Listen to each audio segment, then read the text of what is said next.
Marseille, one hears while traveling through Europe, is the most vicious town in France. Whether or not this ancient seaport, whose history reaches deep into the shadows of antiquity, is deserving of a criticism so sweeping and so condemnatory, I do not know. Such, at any rate, is the reputation it suffers among travelers. All roads in Marseille lead to La Canebière, a street of splendid cafés. Being a sort of hyphen that connects the waterfront with the fashionable hotels and shops of the Rue Noailles, it swarms with a curious blend of dregs and pickings. Up from the Quai de la Fraternité come sailors hungry for the pleasures a few hours shore leave will offer. Algerian troops, on their way to Africa, jostle English soldiers back from India. Adventurers and le monde élégant, pausing in flight to or from the Riviera, and the inevitable Magdalens, spatter its length with color and charge it with restlessness. Late one afternoon last winter, I drifted through this famous thoroughfare, looking for a place among the tables that edge its pavements. It had become my habit to sit for half an hour before dinner somewhere along the street, drink an appetizer, and expect the crowd to entertain me. The rows of iron chairs were filled with earlier comers, who sat contentedly behind their apéritifs or cups of chocolate. But at last, in front of the Café de l'Univers, I found a vacant back row table, which I quickly possessed. With a glass of vermouth cassis on the table beside me, I yielded to the lure of seaport excitement. My thoughts were soon interrupted, however, by an American voice asking in French if the other chair at my table was taken. I turned to assure the gentleman it was not, that he was in no way intruding, and I looked into the face of Lawrence Bainbridge. "Hello, Bayard," was his casual greeting. A bit too casual, I thought, considering the fact we had not seen each other for nearly 2 years. I, contrariwise, must fairly have gasped. "Good Lord, what are you doing here?" For, as he swung the unoccupied chair about and sat down, he said, "Well, what's so strange about meeting me on La Canebière?" There was nothing strange about it, and I wondered at the amazement which so energetically had voiced itself. A rich itinerant artist, Lawrence had zigzagged several times around the world to paint unknown byways and hidden corners. Astonishment at meeting him in Marseille was therefore absurd. Also, I felt he might construe my lack of savoir-faire as a blunt refusal to play 100 up to his well-known and fondly cherished reputation as a globetrotter. He was childish in certain respects. Artists are. The waiter quickly fetched a champagne cocktail and a package of English cigarettes. The cocktail Lawrence downed in a gulp and called for more. The second he drank with more restraint. Though I had not seen him since 2 summers before, at Land's End, an isolated village in Massachusetts, our conversation was rambling and disjointed, like that of incompatible strangers who find no ease in silence. This annoyed me, for our similarity of tastes, I felt, should more than outweigh the separation. As the late afternoon merged into early evening, the Mistral blew its cold and sinister breath out to the Mediterranean. We drank steadily, Lawrence all the while jibing at me for clinging to so impotent a mixture as vermouth, currant juice, and seltzer. He had reached his 5th cocktail, but through the exercise of will, apparently, was still sober. Nevertheless, he worried me. Furtively, almost defensively, Lawrence sat in his chair. I reacted to his attitude by bracing myself against an intangible, though imminent danger which thickened the atmosphere. He breathed jerkily, emitting from time to time a sharp, clicking sound, as though part of his breathing mechanism had suddenly refused to function. Quivers ran through his body and ended in a twitch.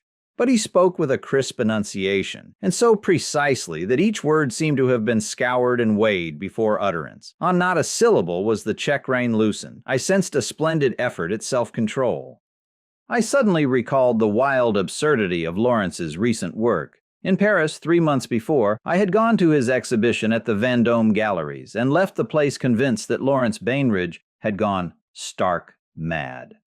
"Flowers, monsieur." A flower girl, her wicker tray heaped with heavy-scented blossoms, paused before us. "No? Ah, monsieur, but 1 little rose apiece, for luck," she said. Then she picked up a red rosebud and pinned it to the lapel of Lawrence's coat. "Ugh, take it away," he screamed. "I can't stand it." He tore the flower from his coat and hurled it into the gutter. "Lawrence," I reproved, "you're drunk." "No, I'm not drunk," he protested. Contrition had subdued his voice. "But I can't stand the smell of roses." Thinking to avoid a scene, I suggested we take a walk. He said it might be a good idea. First, though, he would fill his cigarette case. A subterfuge, I told myself, to regain composure, and an obvious one. Lawrence had never been obvious. At that moment, there passed before us on the sidewalk such a ghastly thing that my scalp tingled and the flesh on my legs seemed to shrivel and fall away. It was a man whose face was like a hideous mask, the left side young and unblemished, but the right half so mutilated that description would nauseate. Fair was divided from foul by a line running down the exact center of forehead, nose, and chin. My exclamation of horror drew Lawrence's attention to the repellent sight. At that moment, the gruesome thing turned full upon us. Lawrence fumbled with his cigarettes. The case fell from his trembling hands and clattered to the pavement. Quickly he reached down, but did not straighten up again until after the man, a sailor, to judge from his rolling gait, though he wore no uniform, had gone. "Poor soul," I said. "How his fingers must ache to choke the life from the Boche responsible for that." Lawrence made no reply. He was drained of blood. He sat rigid, petrified. "In Paris and London," I continued, "one sees hundreds of mutilés, the war's driftwood, and I have trained myself to look unflinchingly into their eyes. But," I glanced in the direction the sailor had disappeared, "my histrionic ability would fail me there."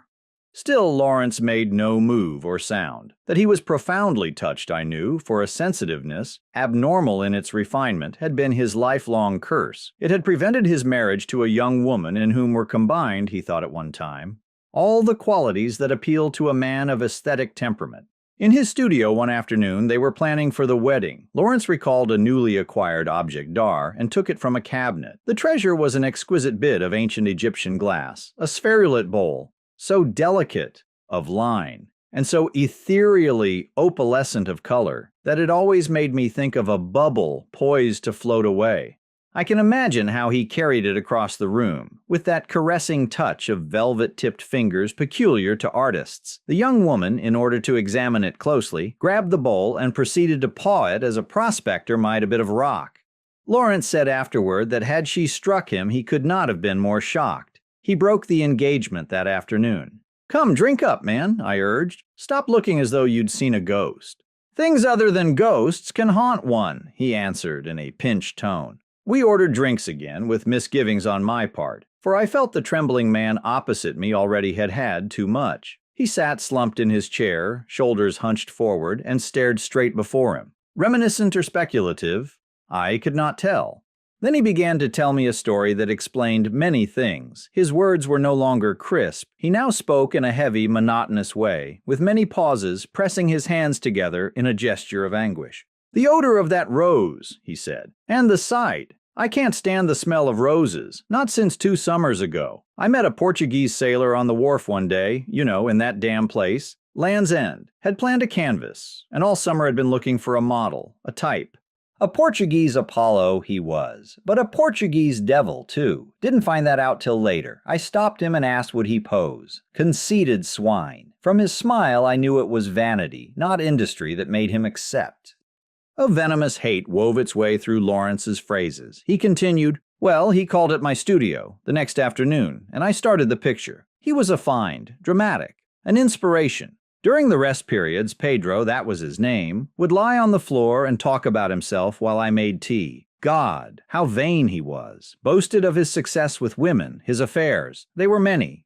Quite plausible. He spurned the bay and its fishing, and shipped on merchantmen. The ports of the world were his haunting ground, he said. Swashbuckling bully. To hear Lawrence speak so bitterly of Land's End and one of its people was puzzling, for the extraordinary note sounded in that small New England town by its so-called foreign settlement, descendants of Portuguese fishermen who came over some 70 years ago and settled along the New England coast, had appealed strongly to his artistic appreciation 2 years before. He had looked upon these natives as gentle, lovable folk. But to me their black eyes, heavy-lidded and drowsy, had always suggested smoldering fires, not dreams. Their excessive tranquility I thought crafty, hinting of vendettas. Lawrence picked up the thread of his story. One afternoon, Pedro began talking about a Portuguese funeral in town that day. A friend of his had died. I dislike funerals, corpses and such, even the mention of them. Always have. Told him to shut up. Instead, he began to tell of an interrupted funeral in Singapore he once had seen. Spared no details. Losing patience and temper, I flung a tube of paint which struck him on the head. He was furious. I told him I was sorry. "Pedro," I explained, "ever since I can remember, things connected with death have been the only things I've feared. I have never in my life been in a cemetery, and I have never seen a dead body. Just to hear them brings out a cold sweat." Pedro laughed and said cemeteries, or dead bodies, couldn't hurt one. This phase of Lawrence's susceptibility I had not known, and then his pictures in Paris danced before me. What had Pedro to do with them? What had Pedro to do with the change in my friend? But I asked no questions lest I rouse Lawrence to a stubborn silence. I found myself fidgeting about, peering suddenly into the crowd as if to catch the gaze of hypnotic eyes. Once I saw the mutilé standing across the street beside a kiosk, watching Lawrence, or so I imagined, with ferocious intensity. My vis-a-vis and his emotional recoils had by that time become agitating companions. Yet, in truth, there was much in his surroundings to breed thoughts of adventure, even crime. Wharf loungers and Apaches were slinking among the well-dressed shoppers who drifted down from the region above. Fringing the port, only 100 meters distant, were the dark, twisting streets of a district noted for its nefarious habits and avoided by the wary. Rumors of tourists who had wandered alone at night into that abyss of lawlessness, reappearing days later on the tide, skulls crushed and pockets empty, were far too numerous to pass unheeded. Out beyond the harbor, the Chateau d'If clung to its rocks, guarding grim secrets of a tragic past.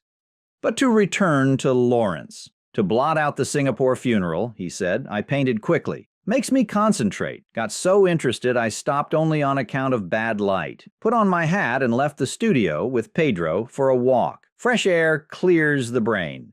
Must have been exhausted, for I walked along without seeing. Just followed Pedro, I suppose. A bend in the road, and I woke up, galvanized with terror. Before me stood the entrance to a graveyard. The stones bristled ghostly in the twilight. I halted, alert. The stem of the glass, which Lawrence nervously had been twirling, broke, and his unfinished cocktail spilled upon the table. I couldn't go on through that forest of spectral marble. Pedro continued to walk, was some distance ahead before he noticed I had stopped. He turned and told me to come along. I refused. He laughed, a derisive laugh, then spit out a single word. "Coward! I've been through jungles in India, gone deep into China where no white man had ever been. No Calcutta, Port Said explored the worst slums of the world, and I had never been called a coward before. You don't understand, Pedro. I can't go on." He laughed again, like a hyena. "Yes," Pedro said, "a coward. How they will laugh when I tell." Had never been called that before, you know. I began walking forward, slowly. My legs trembled, but I walked, passed through the gate.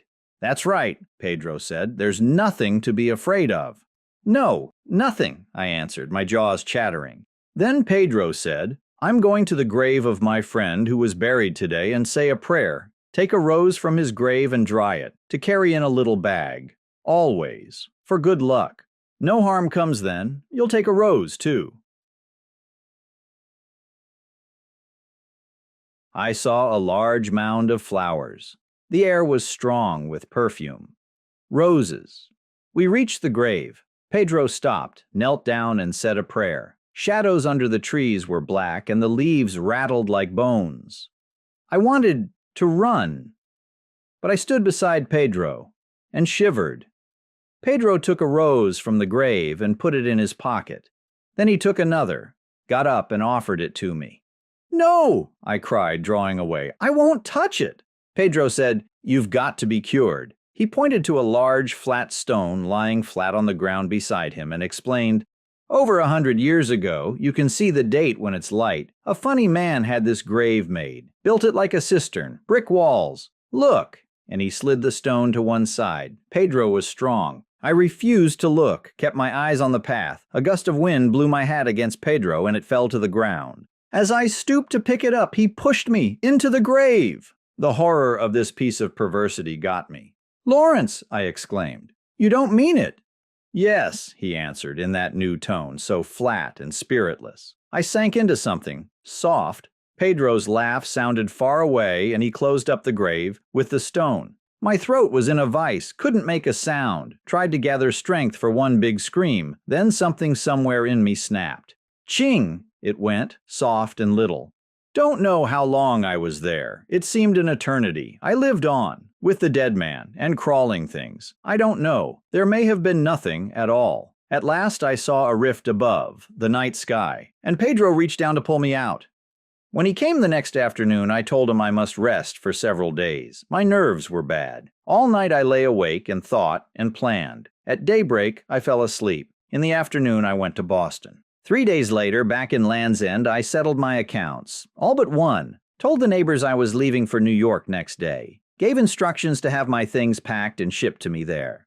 Pedro came as usual in the afternoon. I worked as though nothing had happened. He got tired and lay on the floor. I boiled some water for tea. Very, very carefully I made that tea. "What kind of tea is this?" Pedro asked. "It tastes so queer." "A new kind," I told him. He drank, then lay back, asleep. From a shelf of etching materials, I took a bottle. The liquid inside was clear, so harmless it looked. Poured some into a cup, filled the cup with water, then knelt down beside the sleeping Pedro, dipped a feather into the liquid, and painted half his handsome face. Nitric acid. Bites deep. Pedro's groans were silenced with a gag. More tea for rest and sleep. The streets that night were empty as I half-carried, half-dragged Pedro to the shanty where he lived alone. I threw him on the bed and looked without pity on his face. No, there was nothing to be afraid of, I told him. But Pedro didn't hear. Don Juan's career was finished. Apollo had become repulsive. My last debt was paid. I packed 2 bags and caught the early train. That afternoon I said goodbye to the islands of Boston Harbor as I steamed out for England. Several minutes dragged past before either of us moved. "Come, let's go," was all I could find to say. I took Lawrence to his hotel and left him at the entrance with a promise to call the following morning. Unable to keep the appointment, I went around during the afternoon. He was not in his room and could not be located. Deciding to take one last look about the old port before leaving for Paris that night, I strolled down the Rue Noailles, through La Canebière and the Quai de la Fraternité, into the Quai de Rive Neuve, where a group of excited men were gathered at the water's edge. As I reached the crowd, 2 sailors with grappling hooks were laying a dripping corpse on the pavement. It was the body of Lawrence Bainbridge. The right side of his face was slashed and crushed into a shapeless mass, but the left half was untouched and fair.